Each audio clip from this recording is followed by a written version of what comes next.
Hey, this is Pizza Dude Man Guy, and before you comment anything, in case you missed my update video, I talked a bit about the format I'll be using for these 4 Smash videos. Each time, I'm choosing a character from the most recently completed playthrough on my channel. Even though Rayman really is one of my most wanted characters in general, the main reason he was first was because I had just finished Rayman Legends. The reason I do this is because the character is really fresh in my mind, so I feel like I'm able to build a really good moveset since I've just experienced the character's abilities firsthand. Plus, then I can use as many of my own clips as possible without having to borrow other people's first. That said, the first playthrough I've sort of done under my new format was the demo for Deltarune, so I wanted to pick a character from what could now be considered the Undertale series. We'll talk about feelings and probability later, but for now, it might seem a little unusual to pick Sans over any of the actual main playable characters like Frisk or Chris. Both display plenty of different attacks and actions to build a good moveset out of, and perhaps I'll return to this concept after the full version of Deltarune comes out. However, while not the main character, Sans is probably the biggest character icon of Undertale. I don't think any other Undertale character has had as much fan interest, including the possibility of being in Super Smash Bros., as Sans. It's a bit like how most fans of Xenoblade Chronicles X preferred the idea of Elma becoming playable rather than the actual player character Cross, which is absolutely true for myself. I think Sans makes more than enough sense in this regard as well. Throughout Undertale, Sans acts as the recurring guiding force for the player, even featuring in all of the neutral epilogues. On top of that, his boss battle is so memorable to fans of the series for how difficult it is compared to every other fight in the game, so it helps leave a strong impression of the character, especially as a fighter. These are my ideas on Sans for Smash. Sans for Smash! Sans is one of the 2 skeleton sentries of the underground, the world of monsters. Like his brother Papyrus, Sans uses bone attacks in his pursuit to stop humans from invading. However, possibly due to unusual encounters within the job, Sans has also put a great deal of research into alternate timelines and time travel. This research has given him access to several additional abilities, such as manipulating events in his own placement, usage of high-grade technology like the laser-firing Gaster Blasters, and apparently some form of telekinesis where he can control the movements of others.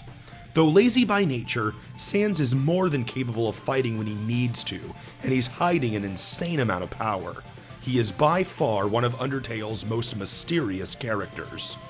Super Smash Bros. Would be Sans' first official appearance in 3D.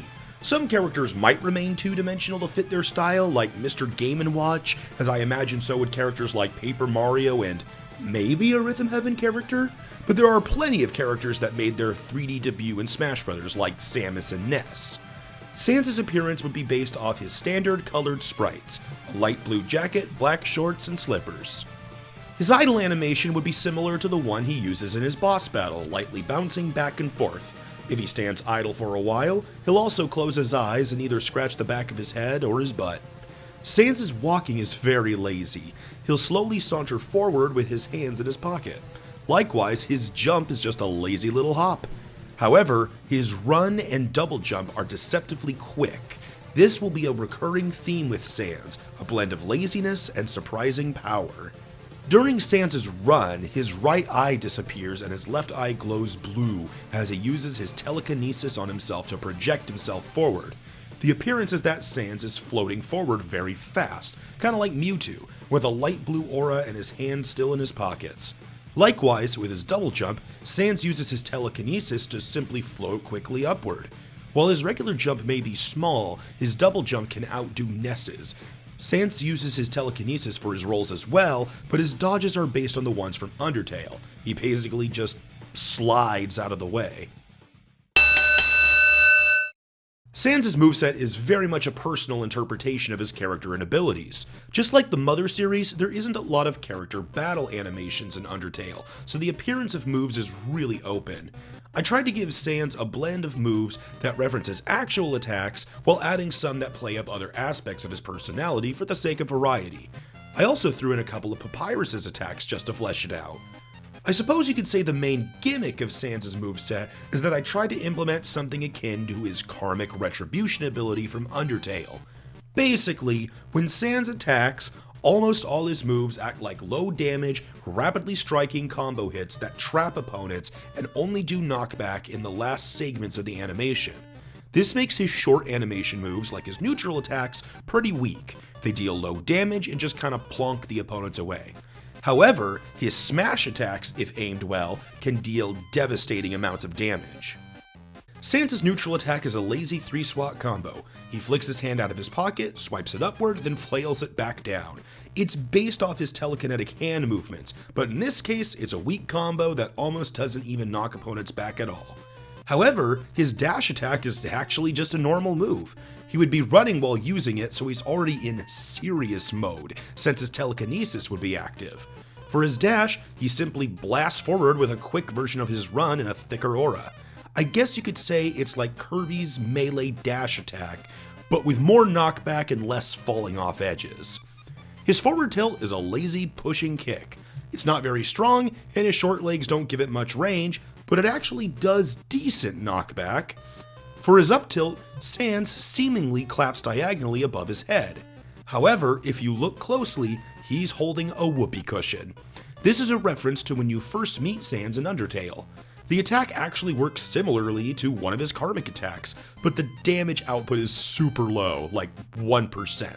But it'll keep striking opponents in contact as long as the sound effect is playing. His down tilt is a bit special too. Sans just sticks out his foot like he's going to trip someone walking by, and that's exactly what happens. Coming into contact with the attack does barely any damage, but makes opponents trip. Sans never does this, but I thought it'd fit in line with him. The bulk of Sans' normal moves are pretty much joke moves. But now we're getting into the smash attacks. For Sans' forward smash, he summons a bone to rise out of the ground in front of him, while simultaneously summoning a bone to descend out of a portal above that bone. This portal is white, so when viewed from the side, like you're playing Smash Brothers, it looks like the top of the Soul Box battle interface from Undertale. The two bones meet in front of Sans, crushing opponents trapped between the two. The range isn't very big on this move, but opponents that do get trapped take massive karmic damage, and while the bones are retracting at the end of the move, opponents are launched forward. This is Sans' strongest regular move. It's a reference to one of Sans' attack patterns, although it might actually resemble one of Papyrus's moves even more. Speaking of which, Sans' up smash is Papyrus's tall bone attack. Sans summons a massive, misshapen bone out of the ground in front of him. It rapidly deals damage while slowly pushing opponents upwards, launching them into the sky as the bone dissipates. Sans' down smash creates a small field of bones around him, dealing karmic damage while trapping opponents, ending by launching them upward. This one is a direct reference to Sans' attacks while tossing the player around in Undertale. Sans' aerial moves are varied. His neutral aerial is similar to his dash attack, once again building off of already using that telekinesis to float around. Instead of moving, Sans sticks both hands outward and creates a telekinetic burst of energy around himself, pushing opponents away. For his forward aerial, he throws a small bone out of his pocket, it floats for a bit, then comes back to him. Doesn't do much knockback, but traps opponent in a rapidly hitting karmic strike. This one is a reference to Sans' attack on the player's interface in Undertale. In his back aerial, Sans sticks out a long bone straight and holds it for a while. It does deal karmic damage, but it quickly pushes opponents away without doing much real knockback. Since he holds it out for an extended period and uses it while jumping, it's meant to resemble his bone elevator attack from near the end of his boss fight. For his up aerial, Sans' eyes disappear and his skull pops off his head upward, knocking opponents into the air. It's a pretty normal move and a reference to Papyrus losing his head. His down aerial is simply a stomp. It's not a diving stomp, he just pushes his legs downward, like a 2-foot version of his lazy kick. It's not especially powerful, but it does knock opponents straight downward. Sans' throw moves are literally his telekinetic attacks from Undertale. The way his grab works is, he shows an open palm and launches a glowing blue heart forward. It then retracts.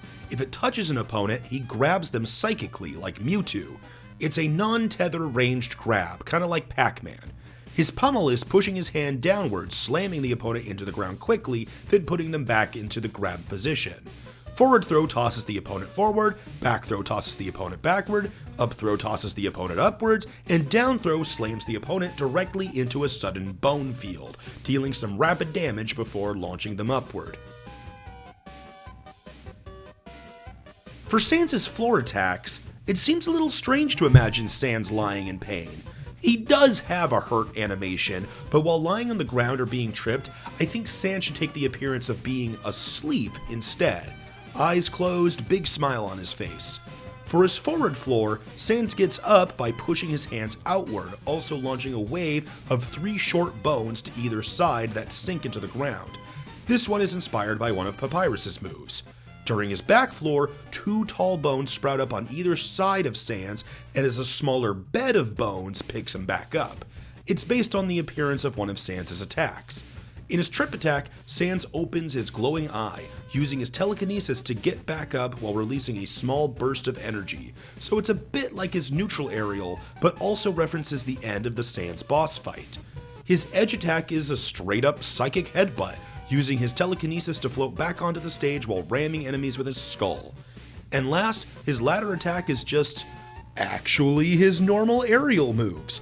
I was informed after my last video that ladder attacks are not a unique thing, the characters just use their aerial moves. And now, the special moves. Sans' neutral special is simply called Bone Attack. Sans manifests a bone about as tall as himself and launches it forward. It slides along the ground a short distance, then disappears. If it connects with an opponent, it rapidly damages them while pushing them forward, kind of like Meryl in Super Smash Bros. Melee. If it reaches an edge before finishing its movement, it will wrap around the platform, like Pikachu's Thunder Jolt. It's also chargeable, but charging it doesn't affect the power, speed, or duration of the move. Instead, it just makes the bone taller. Sans' side special is the Gaster Blaster. This move is pretty set. It doesn't have a ton of functionality like the Bone Attack. By pressing side B, Sans summons a Gaster Blaster. When summoned, it automatically is facing the nearest opponent, and its direction cannot be altered. It charges up for a set amount of time, launches a mid-range laser, then goes away. Sans can't summon another Gaster Blaster until the previous one has left. Because of its lock, it can be tricky to hit enemies with, especially if they're moving around a lot, but if it does connect, it traps opponents in place, allowing Sans to set up for a follow-up attack, and it deals rapidly striking karmic damage. I called Sans' up special Shortcut. Throughout Undertale, Sans appears and disappears without explanation, and also guides the player to locations through seemingly impossible means. Many people interpret this as some kind of teleportation that comes from his time travel research. Here's how it could work. Sans fades into a black silhouette and vanishes while making a click sound. One beat later, the same click sound plays and Sans reappears from the shadows, either straight upward or in whichever direction the player inputs during the click. A basic but long-range teleport move. And finally, Sans' down special is called Blue Attack. It's nearly identical to Bone Attack in every way. Sans manifests a bone, launches it forward, it slides along the ground a short distance before disappearing, it wraps around platforms, and charging it increases the height. The only visible difference is that the bone is light blue in color. These blue bones function very differently from the neutral special bones. By default, Blue Attack simply phases through opponents harmlessly. However, if an opponent launches an attack while in contact with the bone, the attack is cancelled and damage and knockback is dealt to the opponent instead. It's basically a mobile counter. It doesn't work quite how blue attacks are supposed to be like in Undertale, but I tried to transfer the concept in a way that matches Smash Bros.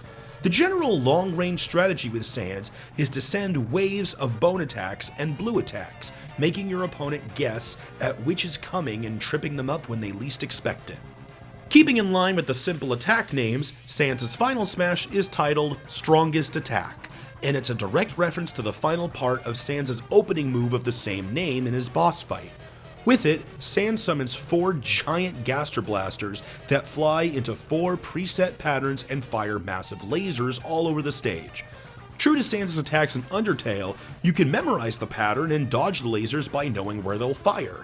However, that doesn't stop the attack from being huge and incredibly strong.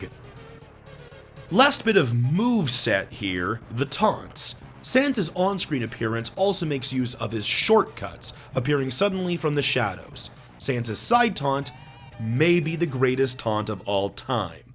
Sans pulls out a trombone and goes... Seriously, imagine this. You just knocked an opponent down, and as they're dying, you go...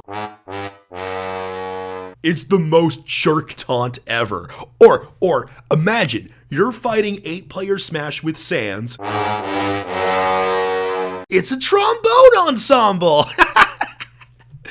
For his up taunt, Sans pulls out a bottle of ketchup from his jacket and chugs it down. And in his down taunt, he shrugs and winks at the players as we hear a rim shot. We never see Sans in alternate outfits, but his jacket is light blue, so for his palette swaps, I decided to use the colors of the other 6 souls from Undertale. This changes not only the color of Sans' coat, but the glow in his eye as well. So there's red, orange, yellow, green, dark blue, and purple. Sans' final palette is special. It gives him the coloration of his actual battle sprite from Undertale, complete with a glowing eye that flickers between light blue and yellow. As for the Kirby hat, it's just a skull mask with Sans' glowing eye in the left socket. At this point, we have yet to see an indie character become playable in Super Smash Bros.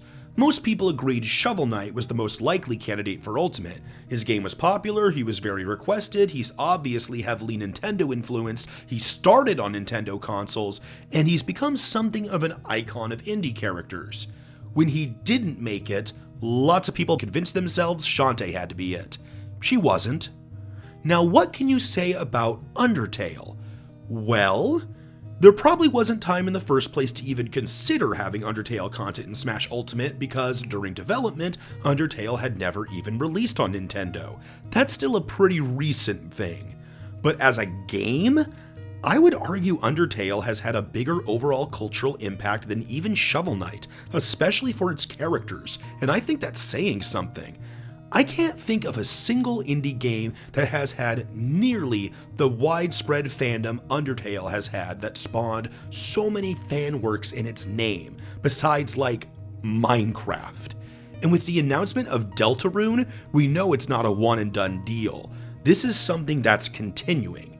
I like Undertale, and I would totally be into seeing Undertale stuff in Super Smash Bros., but there are plenty of third-party characters I would be more interested in seeing than Sans. I would absolutely love to hear some Undertale tracks in Smash Bros. Though. Then again, I'd also love it if Ultimate had Shovel Knight music. Thank you so much for watching. Please let me know what you think of the video or what you think of Sans in Super Smash Bros. In the comments below. See you next time for the next character.